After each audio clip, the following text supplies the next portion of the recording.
আজ আমরা বর্তমান সময়ের কিছু ট্রেন্ডি অল্ট কয়েন নিয়ে আলোচনা করব। বিটকয়েন নিয়ে আপডেট দেওয়ার পর আমাদেরকে কয়েকজন রিকোয়েস্ট পাঠিয়েছেন কিছু ভালো মানের অল্ট কয়েন নিয়ে আলোচনা করার জন্য। আজকের ভিডিওতে আমরা কভার করব ইথেরিয়াম, সোলানা, মেটিক, শিবা ইনু এবং ডজ কয়েন। এই কয়েনগুলোকে আমরা টেকনিক্যাল গ্রাউন্ড থেকে বিশ্লেষণ করব। এছাড়াও আরও কিছু পোটেনশিয়াল কয়েন নিয়ে আলোচনা করব। যারা ক্রিপ্টো স্পেসে আছেন চাইলে ভিডিওটি কন্টিনিউ করতে পারেন, আদারওয়াইজ সিম্পলি ইগনোর ইট।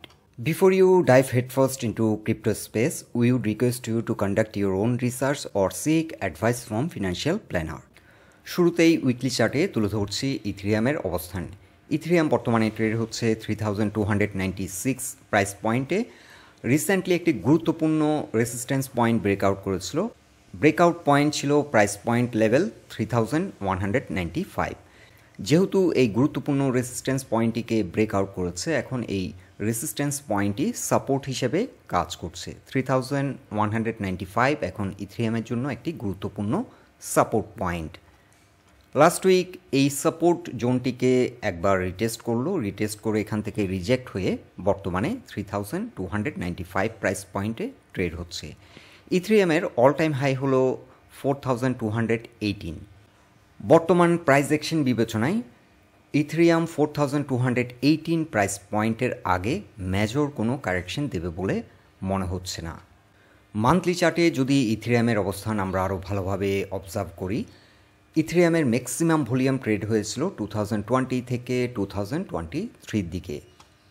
এই 3 বছরে ইথেরিয়ামে কিন্তু হিউজ মানি ইনফ্লো লক্ষ্য করা যাচ্ছে এবং রিসেন্টলি যে র্যালিটা করলো 1100 থেকে 3000 প্লাস, এখানে কিন্তু খুব একটা ভলিউম দেখা যাচ্ছে না। স্মল ভলিউমেই কিন্তু হিউজ প্রাইস অ্যাকশন হচ্ছে।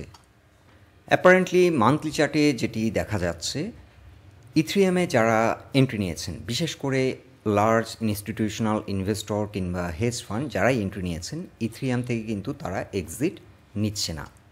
এবং আমরা ধারণা করছি ইথেরিয়াম আপাতত 4218 আগে মেজর কোনো কারেকশনে যাবে না।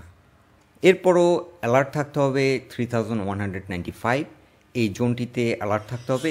এই সাপোর্টটিকে যদি কোনো কারণে ব্রেক করে, সেক্ষেত্রে ইথেরিয়াম কিন্তু ফার্দার কারেকশনে পড়তে পারে এবং পরবর্তী স্ট্রং সাপোর্ট হবে 2312 লেভেলে। এছাড়াও আরেকটি গুরুত্বপূর্ণ সাপোর্ট হবে 2800। এছাড়াও উইকলি চার্টে যদি আমরা আরও ভালোভাবে এটিকে অবজার্ভ করি, উইকলি চার্টে 3195 ব্রেকআউট দেওয়ার পর বর্তমানে ইথেরিয়াম কাপ অ্যান্ড হ্যান্ডেল প্যাটার্নের আন্ডারে আছে এবং লাস্ট উইক এই জোনটিকে কিন্তু আবার রিটেস্ট করে এবং 3195 থেকে রিজেক্ট হয়ে বর্তমানে 3291 লেভেলে ট্রেড হচ্ছে। আপাতত এই সাপোর্ট পয়েন্টটিকে রেসপেক্ট করছে 3195 এবং আমরা আশা করছি ইথেরিয়াম 4218 এই জোনটিকে অ্যাচিভ করবে এবং এরপর হয়তো একটা ফার্দার কারেকশনে যাবে। ইথেরিয়ামের জন্য 4218 এই জোনটি হবে একটি চ্যালেঞ্জিং জোন। একসময় এই জোনে হিউজ ভলিউমে ট্রেড হয়েছিল এবং এখানে একটা ভালো রকমের সেল প্রেশার আসবে।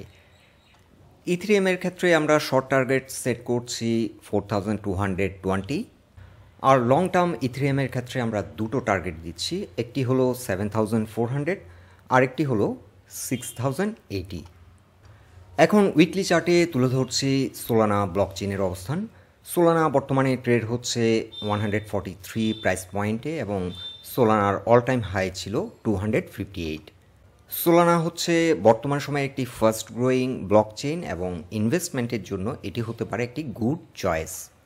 সোলানা রিসেন্টলি 209 পর্যন্ত প্রাইস অ্যাকশন করে এবং বর্তমানে কারেকশন মুডে রয়েছে এবং উইকলি চার্টে 20 এক্সপোনেনশিয়াল মুভিং অ্যাভারেজে এসে সাপোর্ট নেওয়ার চেষ্টা করছে। উইকলি চার্টে 20 এক্সপোনেনশিয়াল মুভিং অ্যাভারেজের সাপোর্ট লাইনটি রয়েছে 142 লেভেলে এবং এর পরে আরও একটি সাপোর্ট হচ্ছে 136। এটি প্রাইস পয়েন্ট লেভেল সাপোর্ট এবং গুরুত্বপূর্ণ একটি সাপোর্ট পয়েন্ট। সোলানার ক্ষেত্রে বর্তমানে 110 হতে পারে একটি গুড এন্ট্রি পয়েন্ট যদি ফার্দার কারেকশন দেয় এবং 110 প্রাইস পয়েন্টে যদি এন্ট্রি নেওয়া যায়, এটি হতে পারে একটি গুড এন্ট্রি পয়েন্ট। সোলানার ক্ষেত্রে আমরা শর্ট টার্ম টার্গেট সেট করছি 258 আর আমাদের লং টার্ম টার্গেট হবে 410। এখন উইকলি চার্টে তুলে ধরছি মেটিকের অবস্থান। মেটিক বর্তমানে 0.598 সেন্সে ট্রেড হচ্ছে।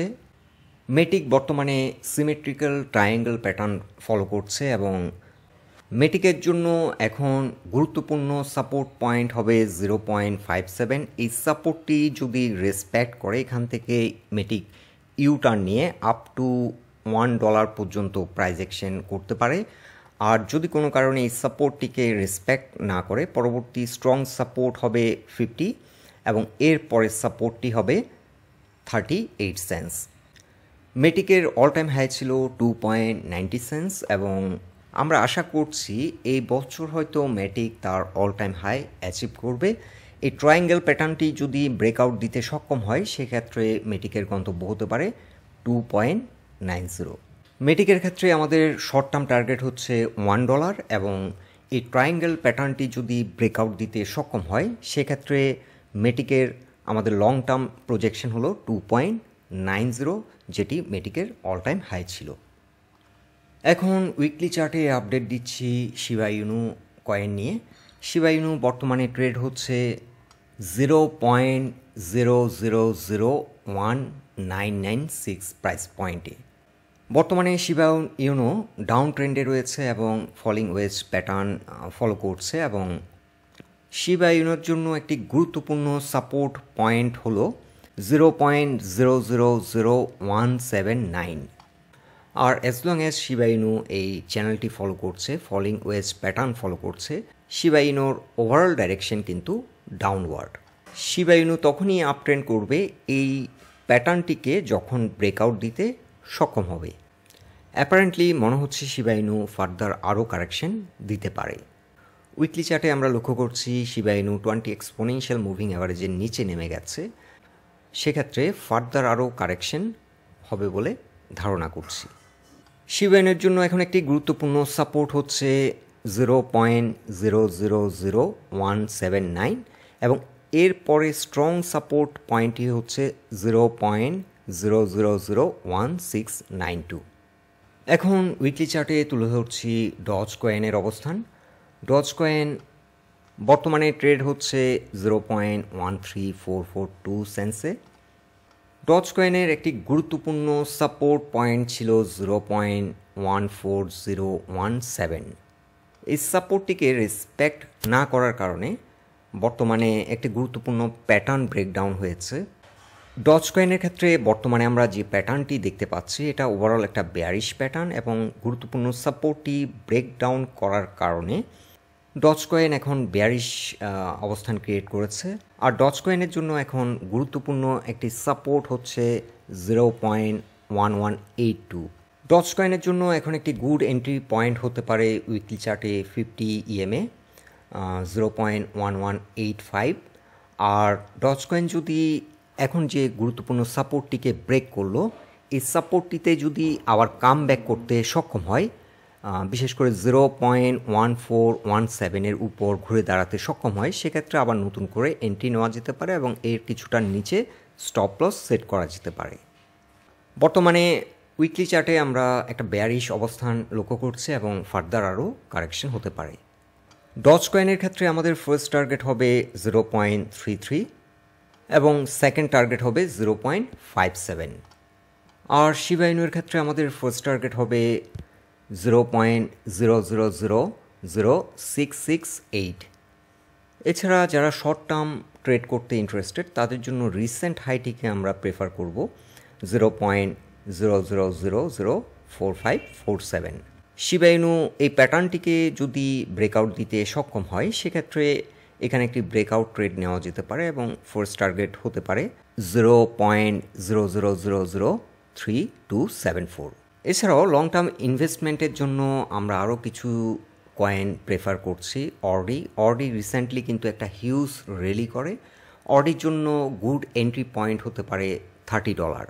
এছাড়া ওপি বর্তমান সময়ের একটি গ্রোয়িং কয়েন, এটিও লং টার্ম ইনভেস্টমেন্টের জন্য একটি গুড চয়েস। এক্সআরপি বর্তমানে ভালো করার সম্ভাবনা বেশি, এক্সআরপি নিয়ে কিছু ভালো নিউজ পাবলিশড হচ্ছে, সো এক্সআরপি লং হরাইজন ভালো করতে পারে। এক্সআরপির জন্য গুড এন্ট্রি পয়েন্ট হতে পারে 45 সেন্টস। এছাড়াও লেয়ার 2-র মধ্যে আরেকটি ভালো কয়েন হচ্ছে আরবিট্রাম। সুই কয়েনটিও লং টার্ম ইনভেস্টমেন্টের জন্য ভালো হতে পারে। এছাড়া মিন কয়েনের মধ্যে পেপে এবং নট বর্তমান সময়ে ভালো করছে, এই দুটি ট্রেডিংয়ের জন্য সুইটেবল। বন্ধুরা, এটাই ছিল কিছু গুরুত্বপূর্ণ অল্ট কয়েন নিয়ে আমাদের অবজারভেশন। আলোচনাটি যদি আপনাদের ভালো লেগে থাকে অবশ্যই পোস্টটিকে লাইক দিন, আর আমাদের সাথে থাকার জন্য আপনাদের অসংখ্য ধন্যবাদ।